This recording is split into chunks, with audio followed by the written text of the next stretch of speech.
Oke teman-teman, balik lagi di YouTube Pangeran Nito. Kali ini kita akan ngebahas mengenai materi kejang demam. Oke, dari definisi kejang demam itu merupakan suatu bangkitan kejang yang terjadi pada anak berumur 6 bulan sampai 5 tahun yang mengalami kenaikan suhu tubuh di atas 38 derajat Celcius dengan metode pengukuran suhu apapun menggunakan termometer yang tidak disebabkan oleh proses intrakranial. Nah, dengan keterangan di sini kejang itu terjadi karena kenaikan suhu tubuh ya teman-teman. Ya, harus dicetuskan oleh demam, bukan karena gangguan elektrolit atau metabolik lainnya. Bila ada riwayat kejang tanpa demam sebelumnya, maka tidak disebut sebagai kejang demam. Anak berumur antara 1 sampai 6 bulan masih dapat mengalami kejang demam, namun jarang banget. Nah, ada beberapa institut atau asosiasi yang katanya itu menggunakan batasan lebih dari 3 bulan. Terus ada institusi lain itu menggunakan batasan usia lebih dari 1 bulan. Nah itu ada berbagai macam pemikiran. Dan bayi berusia kurang dari 1 bulan tidak termasuk dalam rekomendasi ini. Oke, untuk klasifikasinya itu terbagi menjadi kejang demam sederhana dan kompleks. Nah, berdasarkan frekuensinya, kalau yang sederhana itu 1 kali per kejang tidak berulang dalam 24 jam. Nah, kalau yang kompleks itu lebih dari 1 kali kejangnya, terus berulang dalam 24 jam. Untuk durasinya, sederhana itu kurang dari 15 menit dan kompleks itu lebih dari 15 menit. Untuk bentuk kejangnya, itu yang sederhana itu umum tonik atau umum klonik, dan untuk yang kompleks itu kejang vokal atau parsial satu sisi. Kemudian untuk pemeriksaan penunjangnya di sini yaitu darah rutin, biasanya terjadi leukositosis, shift to the left, neutrophilia, biasanya karena bakteri. Kemudian dapat terjadi leukopenia, limfositosis, shift to the right, itu jika penyebabnya adalah virus dan demam tifoid. Kemudian pemeriksaan penunjang ada kadar glukosa darah serta pemeriksaan elektrolit, yaitu utamanya adalah natrium, klorid, dan kalium serta ureum, serta fungsi lumbal dengan indikasi menyingkirkan kemungkinan meningitis atau ensefalitis, usianya kurang dari 12 bulan dan telah diberikan antibiotik sebelumnya. Dari pemeriksaan EEG-nya di sini diindikasikan apabila kejang demam kompleksnya pada anak usia lebih dari 6 tahun, kemudian kejang demam vokal dicurigai epilepsi, terdapat gangguan perkembangan, defisit neurologis. Kemudian pemeriksaan MRI bila ada kelainan neurologi vokal seperti hemiparese, paresis nervus cranialis, atau papil edem dengan indikasi bila ada kelainan neurologi vokal, TTIK, dan defisit neurologis.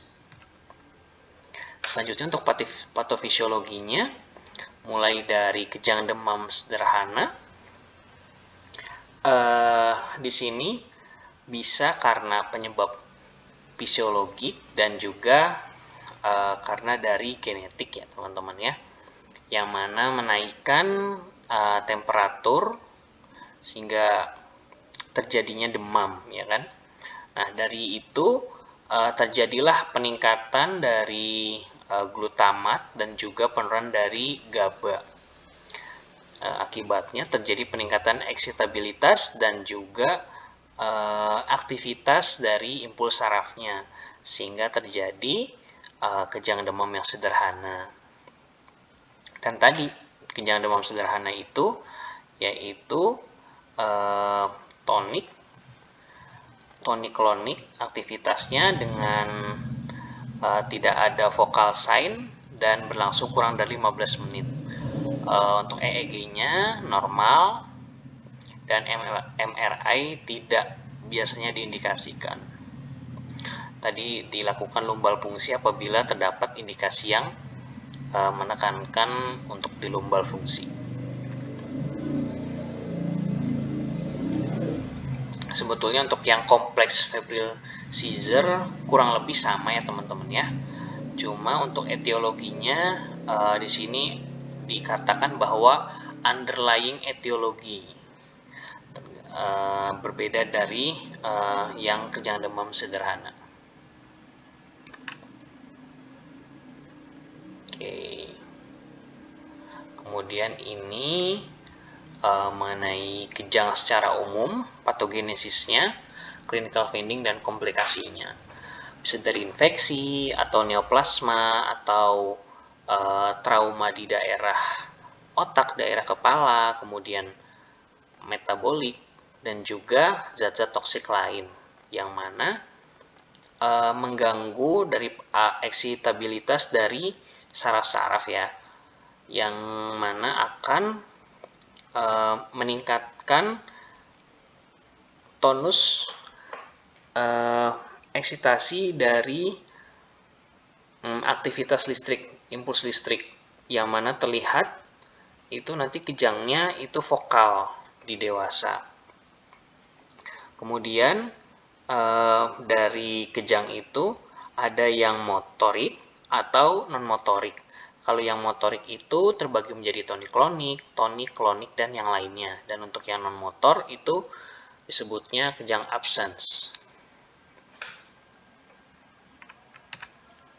Oke, untuk faktor risikonya di sini ada 5. Yang pertama yaitu faktor demam. Biasanya demam lebih dari 39 derajat Celcius memiliki risiko 10 kali lebih besar. Kemudian faktor usia, di sini kurang 2 tahun dengan bangkitan kejang demam. Kemudian faktor riwayat kejang dalam keluarga juga. Jika kedua orang tuanya itu memiliki riwayat, maka risikonya lebih besar. Kemudian faktor perinatal dan pasca natalnya, dan juga jenis kelamin. Diketahui bahwa laki-laki lebih besar risikonya dibanding perempuan.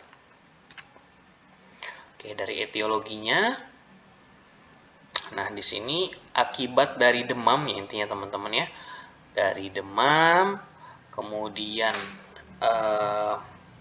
terjadinya tadi peningkatan eksitabilitas dari saraf-sarafnya akibat tadi GABA, dan juga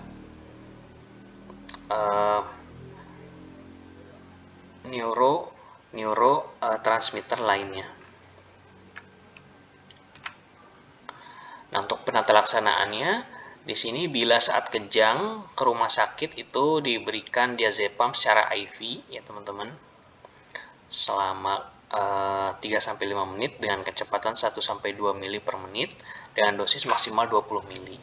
Kalau di rumah itu biasanya ibu-ibu bisa memberikan diazepam namun yang rektal, yang dimasukin lewat anus berdasarkan berat badan. Dapat diulang 2 kali dengan interval 5 menit. Bila tidak berhasil juga, kejangnya tidak membaik, dapat dirujuk ke rumah sakit untuk pemberian secara IV. Kemudian diberikan antipiretik, penurun panas seperti paracetamol dan ibuprofen. Untuk komplikasinya ini dapat terjadi kelainan neurologis,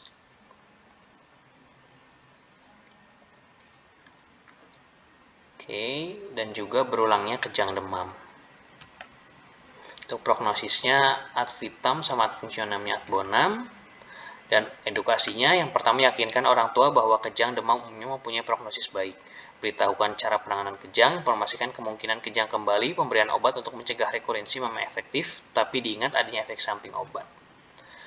Untuk tindakan saat kejang, tetap tenang, jangan panik, longgarkan pakaian ketat, terutama sekitar leher. Bila tidak sadar, posisikan anak terlentang dengan kepala miring.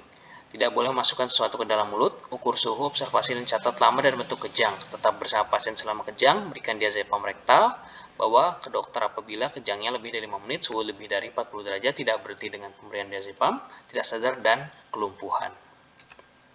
Oke, mungkin itu saja teman-teman, semoga bermanfaat. Jangan lupa klik like, komen, dan subscribe supaya lebih semangat upload video selanjutnya. Terima kasih.